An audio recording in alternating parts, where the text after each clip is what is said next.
네 번째 토크 키워드, 아프간과 한반도입니다. 앞서 아프간 사태를 통해서 우리나라 안보와 한반도 통일해주는 시사점이 있다, 이런 얘기를 했는데요. 함께 살펴보겠습니다. 우리나라에도 주한 미군이 주둔하고 있기 때문에 아프간에서 철수한 미군이 앞으로 어떤 전략을 펼칠지 굉장히 궁금하거든요. 네. 지금 주한미군과 관련해서 이제 우리 안보에 미치는 영향이 꽤 크다고 봐요. 네. 이미 주한미군은 규모와 성격이 꽤 많은 변화가 있을 것으로 예상이 되고, 이미 그 나카모리 신임연합사령관도 의회 인사청문회에서 얘기를 했습니다. 주한미군은 한국에 이렇게 그 북바위군대로 쓰이는 것이 아니라 인도태평양 지역의 우발 사태나 중국 위협에 대비하기 위해서 수시로 재정비를 했다가 임무 끝나면 다시 오고, 뭐 이런 군으로 변모가 될 것이 분명하고요. 또 주한미군 철수 문제 혹은 감축 문제들이 끊임없이 나오는데, 주한미군은 의회에서 어떤 통과를 했냐면은 국방수권법에 28,500명으로 내리는 문제에 대해서는 미 의회의 승인을 받아야 된다는 것을 철폐시켰어요. 네. 해제시켰다고요. 그건 뭐냐면은 언제든지 감축도 하고 철군할 수 있다는 얘기라고요.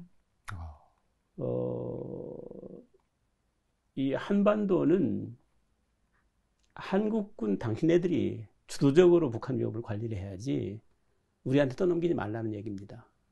그렇게 봤을 때 주한미군이 뭐 수시로 상황에 따라서는 지금 평택기지나 오산이나 수원, 군산 이런 데서 또 성남기지에서 28,500명 중에서 10,000명, 15,000명, 20,000명까지도 쫙 빠져나간다고요. 그러면 안보에 엄청나게 취약하겠죠. 또 그걸 또 노릴 거고, 북한은. 그런 데 대한 대비책을 강구하지 않으면 안 되지 않냐는 것이 첫 번째고요. 아까도 말씀드렸다시피 그 아프간 정부군이 스스로 지킬 의지가 없는 아프간 정부군을 대신해서 미군이 싸울 수는 없지 않느냐. 여기에서 던지는 메시지는 지금 전자권 전환이 문제가 있습니다. 네. 전자권 전환이 급물살 타가지고 빠르면은 내년, 내후년 정도까지 우리한테 완전 넘겨주는 상황이 전개될 것 같다는 예측을 합니다. 그 이유는 전자권을 계속 연합사령관이 행사하는 한 묶여 있다고요. 네. 그래서 전자권을 한국군한테 넘겨주면은 그 구속으로부터 어느 정도 탈출할 수가 있기 때문에 그런 측면이 있고, 함께 생각을 해야 될 것은 중국의 위협에 대해서 한국한테 꽤 많은 부담을 준다고 봐요. 같이 공동 대처하자. 네. 그러면은 한국군도 어떤 뭐 아까 말씀하셨던 그 대만 사태가 일어나거나 동중국해나 남중국해에서 어떤 그 미중과의 충돌이 있을 때 이를 또 개입할 수밖에 없는 그런 상황이 오지 않느냐 하는 거죠. 근데 한국군 입장에서는 미군이나 중국 쪽 어느 편도 들 수가 없잖아요. 그건 그런데 이것은 이렇게 보면 될 것 같아요. 한미 상호방위조약 3조에 의하면은 네. 우리가 한미 상호방위조약을 체결할 때 기본 정신이 거기에 담겨 있는데, 태평양 지역의 위협에 공동 대처하기 위해서 한미는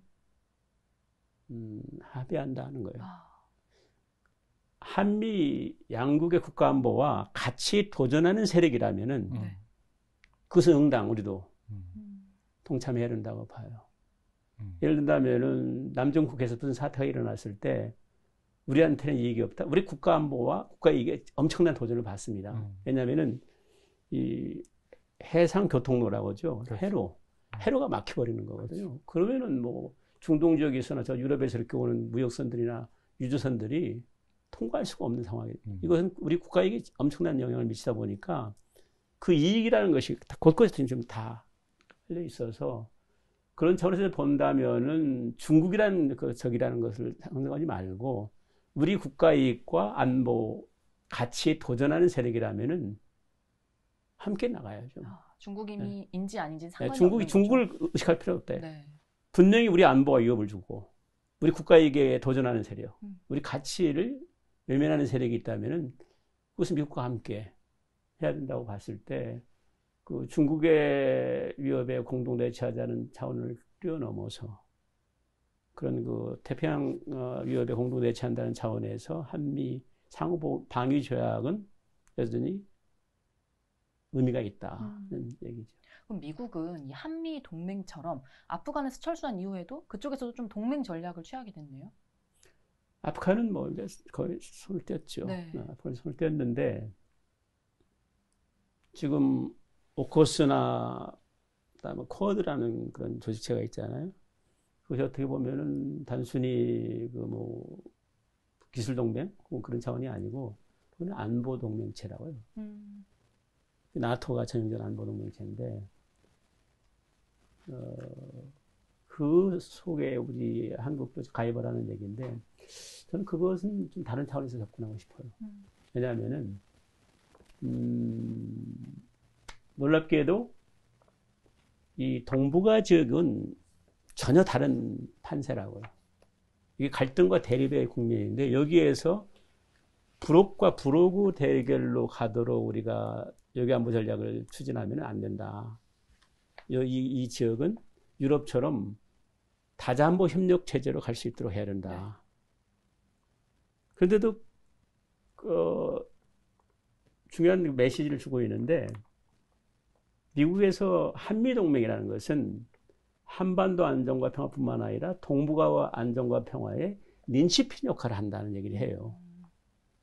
그것은 어떤 적대 세력을 상정하는 것이 아닙니다. 이것은 그렇게 된다면 이 린치핀 역할을 할 수 있도록 동북아 지역국 간의 협력 질서를 이렇게 구축해 나가는 거고 싸우지 않겠다는 거죠. 네. 그러나 이쪽 저쪽 그 아시안 국가랄지 인도 지역은 우리의 그 신남방 정책이 있지 않습니까? 신남방 정책과 연계해서 인도 태평양 전략에 조인하겠다는 것을 이미 미국 친구들한테 얘기를 했어요. 그게 된다면은 이 동북아와 저 밑에 인도 태평양 이 지역까지 인도 아세안 국가와 이 지역까지 이렇게 같이 싸잡아서 보지 말고 이 차별화한 상태에서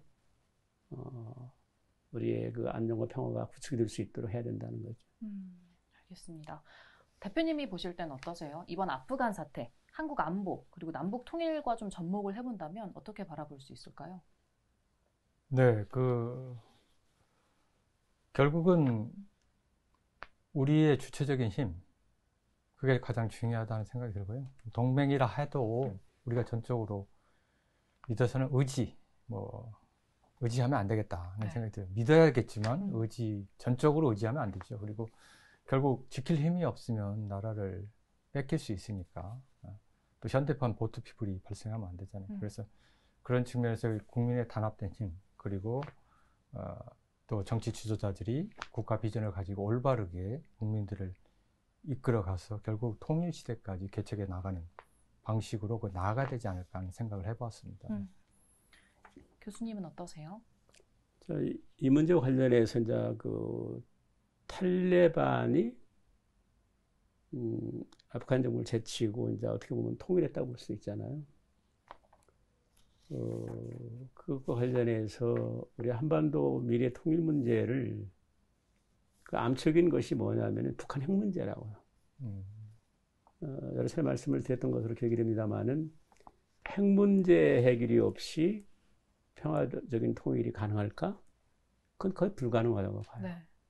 그렇게 본다면은 핵 문제도 해결하고 한반도의 평화 체제를 구축할 수 있는 비핵화와 이 평화 프로세스를 연계시킨 전략을 과감하게 구사할 필요가 있지 않겠냐는 생각이 들어요.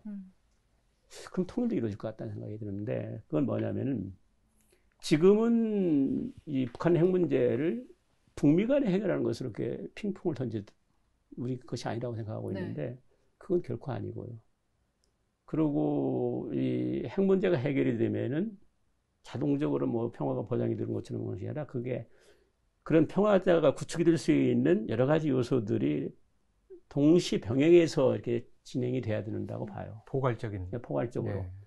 그래서 이 비핵화와 평화 프로세스 전략은 뭐냐면은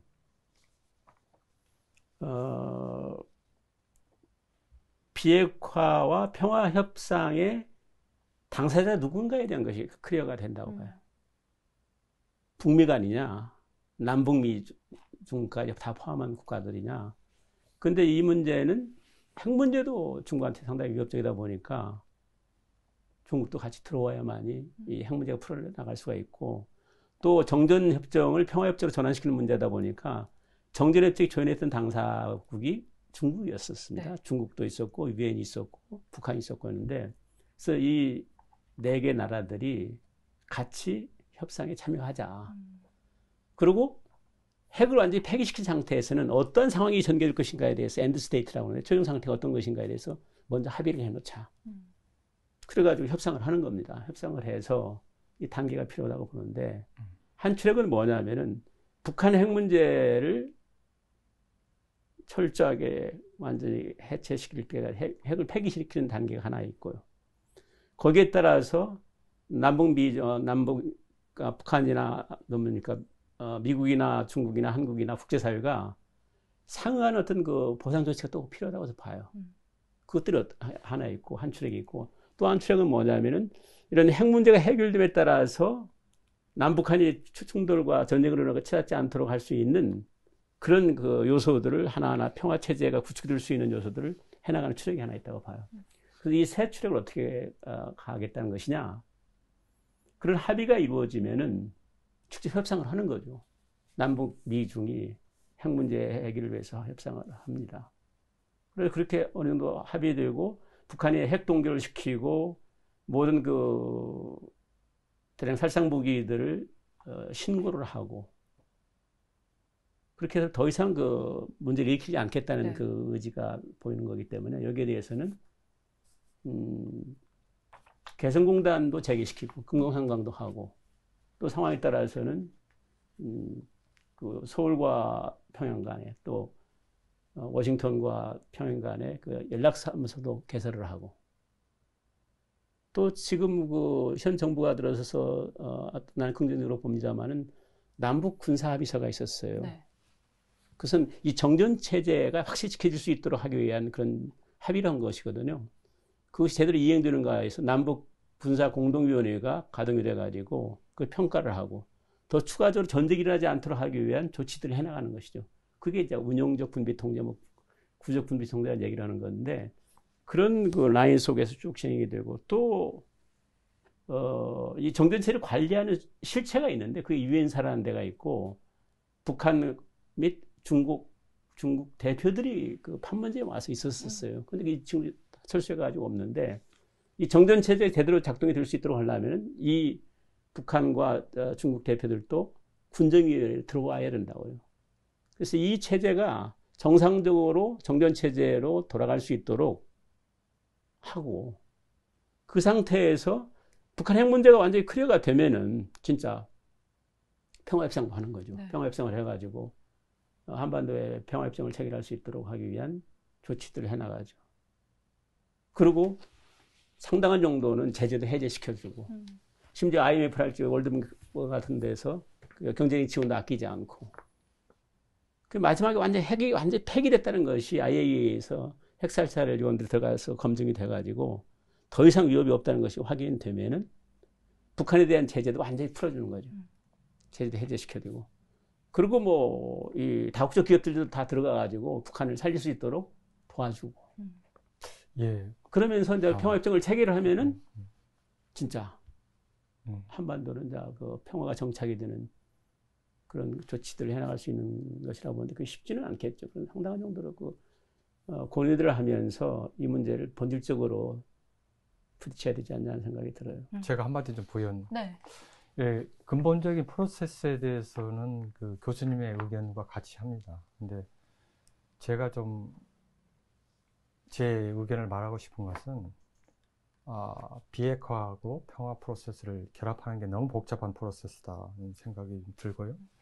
그 다음에 이제 북한의 어떤 그 말 그대로 살라미 전략, 이게 걸려들 수 있다. 단계별 핵폐기, 보상, 연계해가지고 그런 식으로 또 전략에 말려 들어갈 가능성도 없지 않겠느냐는 생각을 좀 해봤고요. 그래서 그런 문제를 좀 근본적으로 해결할 수 있는 길이 뭘까 하는 생각을 했을 때, 저는 이 포괄적인 해법인데 이 포괄적인 해법은 결국은 북한 체제의 변화, 통치 체제의 변화라든가 그 다음에 자유와 인권, 민주주의의 확산, 그 다음에 경제 통합 문제 등등의 그런 것들을 같이 고려해서 나가야 된다. 결국은 통일 비전. 어떤 이 북한 핵 문제 해결 이후에 또는 통일을 통해서 어떤 통일국가를 만들어 갈 것인가 한반도에서 그거에 대한 또 일정 정도의 합의가 있어야 된다. 네. 상호 당사자가 같은 길을 통해서 같은 목표를 향해 나가야 그 문제가 온전하게 해결될 거라고 생각하거든요. 그렇죠. 그냥 다른 길을 가면서 내가 어느 정도 줄 테니까 해줄 테니까 네가 이 정도 보상해 주라. 뭐 이런 식으로 가게 되면 결국은 이게 챙길 건 챙기고 나중에 딴소리가 나오지 않을까 하는 생각도 우려의 목소리도 좀 해보는데 교수님 어떻게 생각하세요? 제 의견은. 아주 대단히 중요한 말씀을 하셨어요. 포괄적 접근이 대단히 필요한 것이고요. 근데 거기서 놓쳐서는 안 될 것이 뭐냐면은 직접적으로 위협을 느끼고 우리 안보와 통일의 저해적인 그것이다 보니까 그 문제가 근본적으로 해결이 되지 않은 상태에서는 어렵다. 그래서 거기에만 올인해가지고 하는 것도 아니죠. 그래서 어떤 지난번에 말씀드렸던 대로 그 우발 사태, 북한이 핵을 100기 미 본토를 때릴 수 있는 ICBM 단까지도 수기를 이렇게 확보하게 되는 상황이면 통제 불능 사태가 된다고요. 네. 거기서는 도저히 통일을 생각할 수가 없는 거기 때문에 우리도 핵무장을 해야 되고 이런 등등의 것들을 동시 병행적으로 추진하면서 남북이 하나 될 수 있는 남북한 간의 그런 노력들도 병행을 해 나가야 된다는 것에는 생각을 같이 하죠. 네. 그런 노력들, 이런 포괄적인 접근을 통해서 통일로 가는 것은 대단히 바람직하다고 봅니다. 이 아프간 사태가 한국 안보와 한반도 통일해주는 시사점에 대해서 활발하게 토론을 해봤는데요. 김백산 대표님 그리고 정경윤 교수님과 함께 얘기를 좀 활발하게 나눠봤습니다. 두 분 오늘 시간 어떠셨는지 말씀 좀 부탁드려요. 네, 무거운 주제잖아요. 이번 주제도. 근데 상당히 우리 김 대표님이 아주 적극적이고 메시지 있는 말씀도 해주셔서 상당히 의미 있는 토론이었다고 봐요. 네, 김백산 대표님은요? 예, 두 번째인데요. 아직까지도 떨리고 있습니다. 그렇지만 더 노력하겠습니다. 감사합니다. 제가 김백산 대표님이 안 떨리는 순간을 캐치했어요. 이렇게 계시다가 이렇게 팔을 올리시면 안 떨리는 순간이신 것 같아요. 자연스럽게 해야 되겠네요. 다음번 촬영 때는 저희 또 김백산 대표님 팔을 올리신 모습을 많이 뵐 수 있으면 좋겠습니다. 네, 감사합니다. 네. 시청자 여러분도 유익한 시간 되셨을 거라고 생각합니다. 통일 톡톡톡 다음 시간에 다시 뵙겠습니다. 감사합니다. 감사합니다.